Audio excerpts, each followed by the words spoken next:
welcome to my kitchen today instead of Granny's kitchen. So in today's video, I'm going to show you how to use these simple ingredients to make the most delicious, sinful tasting pie you've ever had in your life. Are you ready?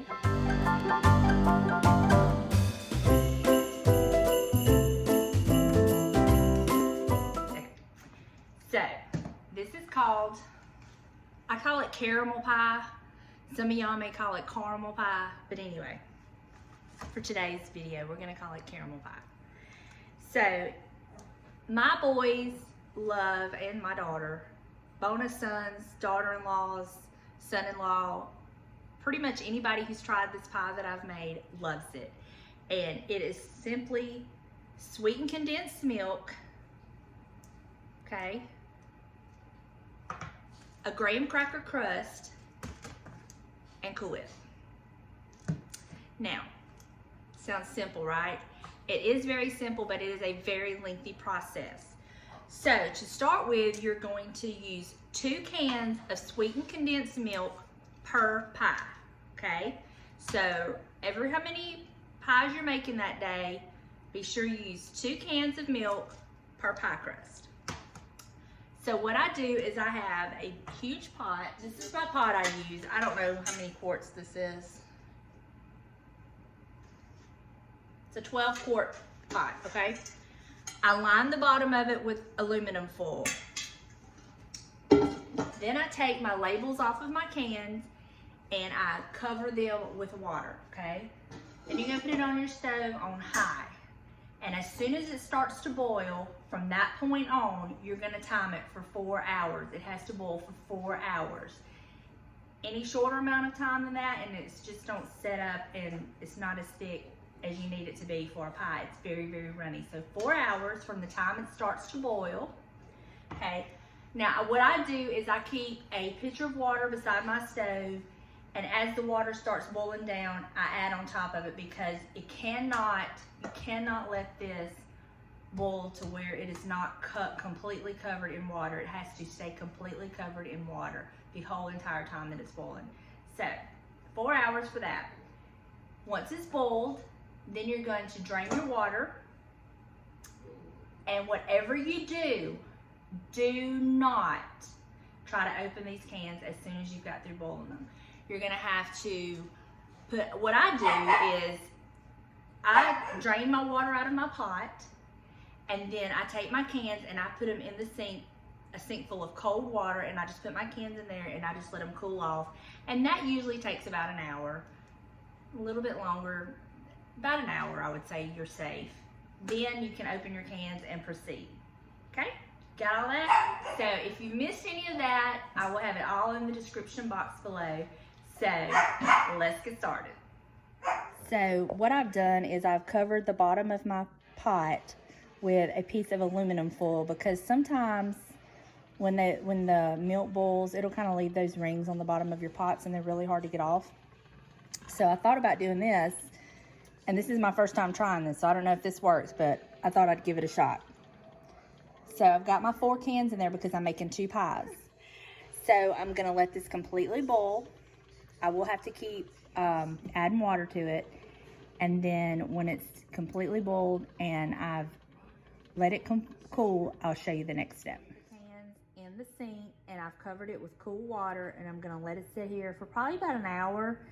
And, you know, forgive my hands, I've been painting and crafting. Probably gonna let it sit here for about an hour, and then I will open the cans and pour them into the pie crust, and then we'll get them in the fridge.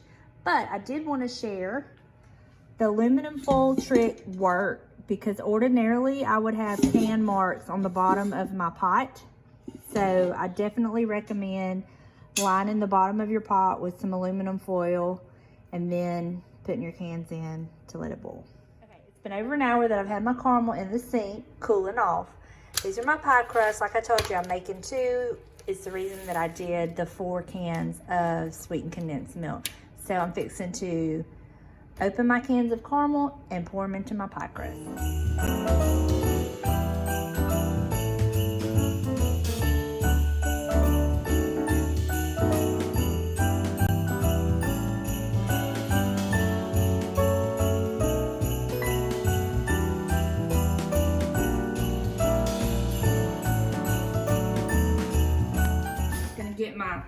spoon and start.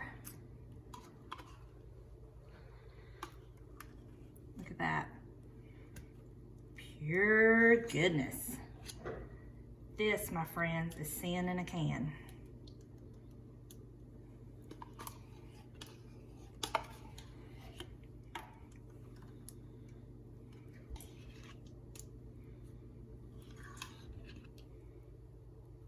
And this is the standard 9-inch pie crust.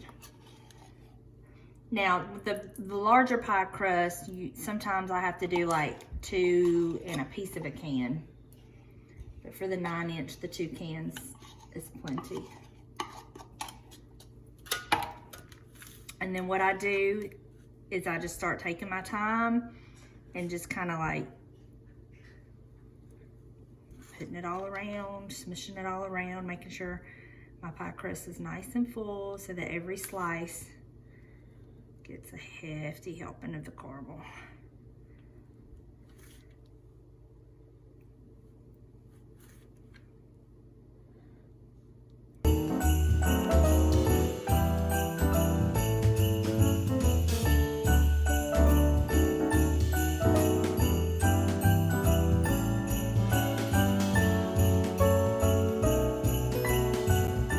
One of these pies, if you're gonna need multiples, I suggest you do them all at one time. And I have made the caramel overnight and let it cool and then put the pie together the next day. It's just such a long process with boiling it. And so if you think that you're gonna need a few pies down the road, you know, rather soon, I would just go ahead and boil all the cans at once, because you have to keep an eye on it. So it's 4 hours of boiling time and then a good hour of cooling off time. So that's like 5 hours right there. Then you're gonna wanna put it in your pie crust and let it chill really good before you eat it. So, one quick thing I did want to add. This caramel is very good if you make it and you don't want to use it in a pie. You can just put it in a little covered dish and keep it in your refrigerator, and you can use it to dip your apples or anything like that with it. It's very good that way as well. So I just wanted to throw that in there for you. But this is a major hit for any family holidays. This is kind of what I take as a dessert, and our boys love it. So that's how they look without the Cool Whip. So next, I'm gonna get the Cool Whip out, top it with Cool Whip, put my lids on them, and stick them in the fridge, and they'll be good to go for tomorrow. For my Cool Whip, I mean, you could get the sugar-free, fat-free, but I mean, what's the point?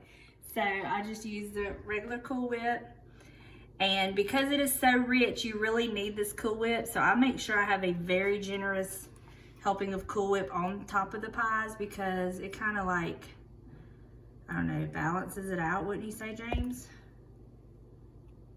He's not talking, he's recording. He's being the cameraman, so if this video is wonky, y'all can take it up with him.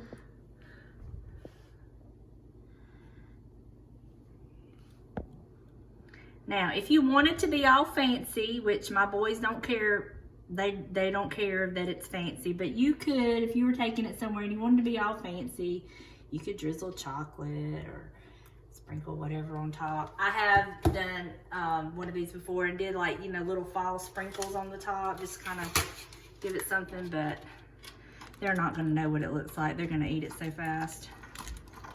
They're not even gonna care.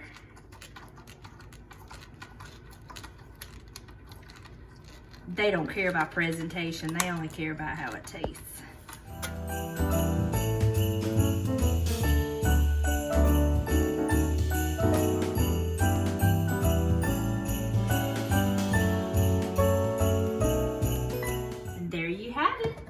The caramel pie. So there you have it. I hope you enjoyed this video. If you try this recipe out, let me know. If you like this type of video, give me a thumbs up, and if you haven't hit that little red subscribe button, please do. And until next time, bye y'all. Happy eating. Now I should plant it in James's face, but it's too good to waste. Oh, that rhymed. I'm a poet and don't know it.